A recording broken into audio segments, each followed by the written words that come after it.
लोणचं म्हटलं की सर्वांच्या तोंडाला पाणी सुटतंच आणि तेही आईने स्वतःच्या हाताने एवढं प्रेमाने बनवलेलं लोणचं असलं तर त्याची चव तर ही अप्रतिम असणारच आहे. आणि ह्या लोणच्यासोबत खूप साऱ्या आठवणी पण आहेत. आम्ही लहानपणापासून पाहतो आई दरवर्षी उन्हाळ्यामध्ये खूप छान लोणचं बनवते आणि माझ्या आईच्या हातचं लोणचं हे कधीच खराब होत नाही. एकदम परफेक्ट मेजरमेंट पण असतं आणि खूप छान चवही असते.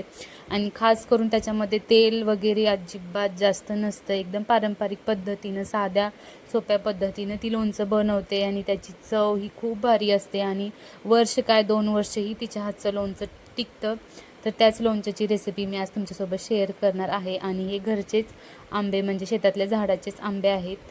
एकदम घरगुती हे लोणचं असणार आहे. एकदम छान. कसलंच याच्यामध्ये जास्त म्हणजे बाहेरचं काही पदार्थ म्हणजे मसाले म्हणा काय म्हणा ते ॲड केलेले नाही आहे. जे घरचं आपलं मीठ हळद असतं तेच इथं वापरलेलं आहे. चला तर मग हे तुम्हाला दाखवते याची रेसिपी. पूर्ण व्हिडिओ पहा. हे पाहू शकता शेतातलेच आंबे आहे ते. हे थोडेसे वेगळे आंबे आहेत म्हणजे कलमी आंबा आहे हा. आणि याला पिकायलाही खूप वेळ लागतो.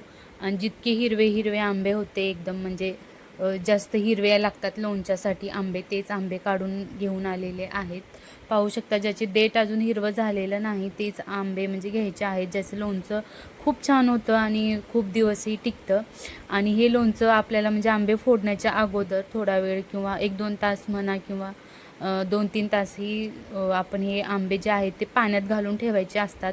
थोडेसे म्हणजे त्याच्यावरचं जे कातडं असतं आंब्याचं ते मऊ झाल्यानंतर आपल्याला याचे काप करायला सोपं जातं म्हणून हे आंबे असं पाण्यामध्ये भिजवून ठेवतात आणि स्वच्छही होतात ते म्हणून ठेवायचं. आणि त्याच्यानंतर आपल्याला ते आंबे व्यवस्थित फोडून घ्यायचं. पाण्यातून काढून डायरेक्ट आपल्याला ते आंबे फोडायचे नाहीत. अगोदर थोडंसं स्वच्छ पुसून घ्यायचं आहे. एकदम कोरडं करून घ्यायचे आहेत आंबे आणि त्यानंतरच आपल्याला फोडायचं आहे.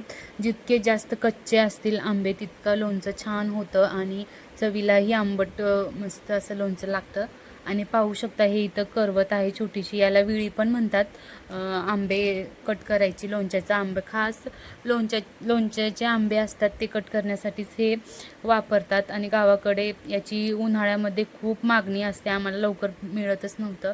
शेवटी ही करवत मिळाली छोटीशी आणि आता याच्याने आंबे कट करायचे आहेत. असं मधोमध आंबा ठेवून त्याला व्यवस्थित म्हणजे खूप मेहनत लागते आंबा कट करायचा म्हटल्यानंतर, कारण कोय जी असते ती तयार झालेली असते आतमधली, त्यामुळे असे दोन भाग पडायला खूप वेळ लागतो.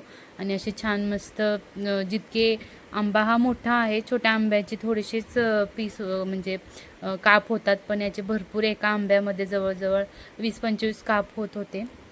असंही व्यवस्थित कापून घ्यायचे आहेत आंबा आपल्याला.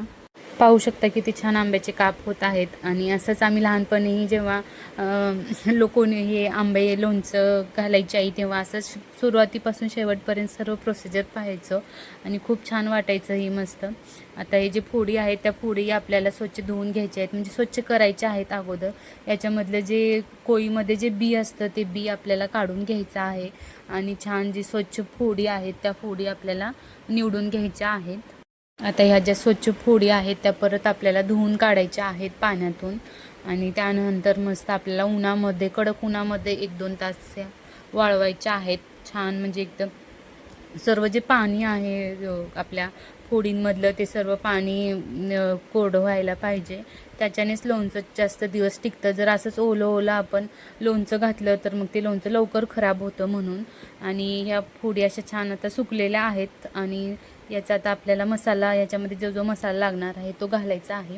फक्त फोडी 2-3 तास म्हणजे सुकतील एवढीच काळजी घ्यायचं आहे, जास्तही सुकवायचं नाही. आणि इकडे आता एका मोठ्या म्हणजे परातीमध्ये सर्व फोडी घेतलेल्या आहेत.